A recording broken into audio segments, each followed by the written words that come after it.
Assalamualaikum warahmatullahi wabarakatuh. Salam sejahtera buat kita semua. Pertama-tama mari kita ucapkan puji syukur kehadirat Allah Subhanahu wa taala, Tuhan yang Maha Kuasa. Situasi sekarang COVID ini yang melanda dunia, Indonesia juga dikenainya. Semoga kita dapat melaluinya dengan baik. Oleh sebab itu kita juga harus tetap waspada. Di samping waspada terhadap COVID, waspada juga terhadap kejahatan-kejahatan yang lain, antara lain itu adalah ancaman terorisme. Belum menuju ke sana, saya hanya ingin menceritakan situasi globalnya dulu kaitan dengan terorisme ini.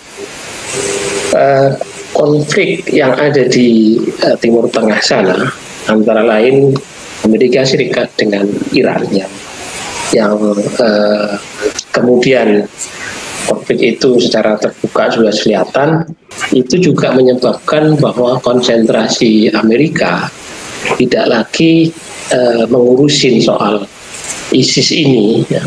Oleh sebab itu menjadi suasana ISIS meskipun sudah kalah, tetapi masih ada orang-orang yang tersisa masih bisa melakukan propaganda, dan kegiatan-kegiatan yang selama ini dilakukan oleh koalisi itu berkurang. Nah, sehingga kelompok-kelompok ini masih sempat melakukan konsolidasi di internal mereka. Juga penarikan Amerika dari koalisi ini menyebabkan juga kelompok-kelompok yang selama ini, yang semacam Kurdi, yang selama ini membantu koalisi ini, juga tidak ada yang mengarahkan. Ini juga menjadi kesempatan yang bisa dilakukan oleh kelompok-kelompok ini. Konflik Sunni Syiah juga berperan mempengaruhi situasi global saat ini. Kita tahu di mana posisi ISIS, di mana posisi Amerika di situ. Nah, itu kita juga melihat ada di tanggal 19 Maret itu bukan harian, itu mingguan. Al-Naba itu memberikan statement, memberikan kata-kata bahwa mari kita melakukan serangan sebagaimana yang pernah kita lakukan terhadap Paris, London, dan Brussels. Yang kita tahu serangan-serangan itu sudah dilakukan, dan terakhir pada tanggal 4 April 2020 Perancis sudah diserang dan menewaskan 2 orang dan 2 orang meninggal dunia dan 5 orang luka-luka. Jadi orang melakukan penusukan di sebuah toko, si pelanggannya 1 orang ditusuk, dan kemudian yang punya toko juga ditusuk. Ini sudah menandakan bahwa mereka itu ingin melakukan serangan ini dikala wabah ini berlangsung. Itu yang kita buktikan di dunia di luar sana. Satu lagi adalah bahwa COVID-19 ini oleh mereka ini dianggap kesempatan untuk melakukan serangan terhadap musuh-musuh mereka. Jadi ada beberapa pandangan dari orang-orang ini bahwa wabah ini, ada yang menganggap bahwa ini sebuah wabah sebagaimana taun, ada juga yang menganggap bahwa ini adalah sebuah simulasi menghadapi dukun. Dukun itu kalau nanti sebelum kiamat itu akan ada masa yang situasi yang luar biasa, 40 hari 40 malam masa itu akan datang, dan ini dianggap situasi ini adalah sebuah simulasi latihan sebelum menghadapi ini. Oleh sebab itu orang-orang kelompok-kelompok ini menganggap bahwa kita sekarang melakukan latihan-latihan itu. Nah, di sisi lain ada juga kelompok yang mengatakan bahwa ini kesempatan untuk melakukan serangan terhadap musuh-musuh mereka. Itu yang terjadi di secara global. Nah, bagaimana dengan Indonesia? Indonesia kita tahu bahwa teman-teman di Detesmen Khusus 88 kemarin sudah menangkap beberapa orang, antara lain 6 orang tersangka di Batang. Ini sudah menandakan bahwa mereka akan melakukan serangan, antara lain itu di serangan FAI.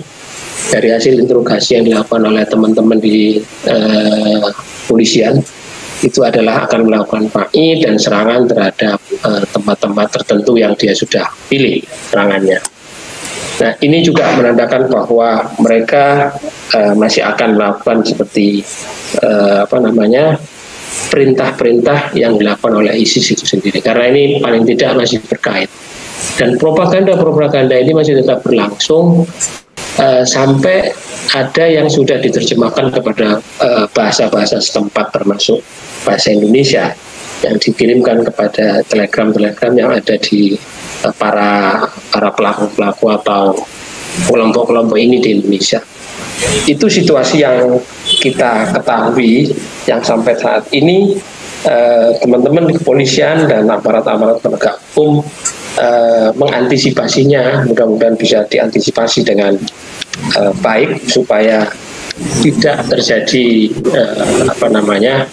dua hal, yang satu COVID, yang satu adalah terorisme.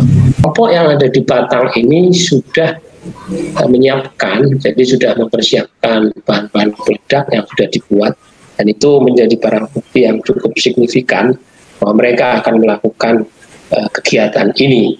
Yang menarik lagi adalah bomnya itu sudah tidak seperti bom biasanya, meskipun ada juga yang membuat bom seperti TATP, tapi ada juga yang membuat DADP. Jadi kalau TA itu triaceton peroxide, ini sudah menjadi diaceton peroxide.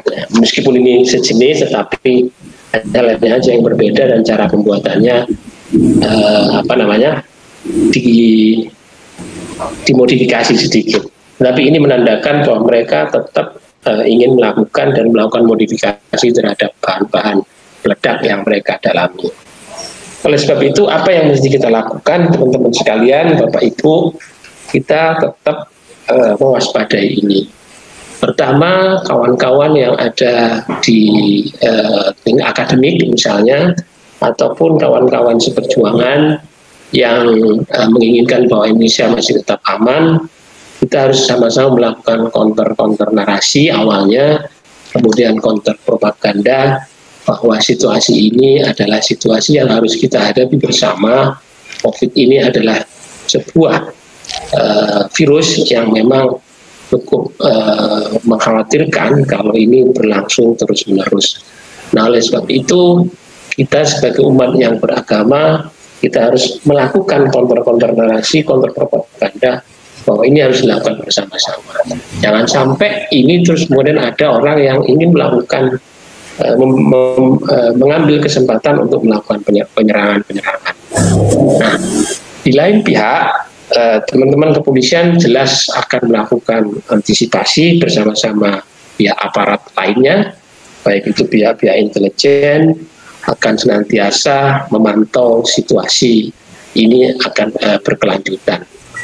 Oleh sebab itu, kita bersama-sama mendoakan supaya ini COVID ini tidak berlangsung lama, dan kemudian teman-teman para pelaku ataupun para kelompok-kelompok ini juga menyadari bahwa ini adalah musuh kita bersama, bukan hanya musuh orang-orang yang dianggap musuh oleh mereka.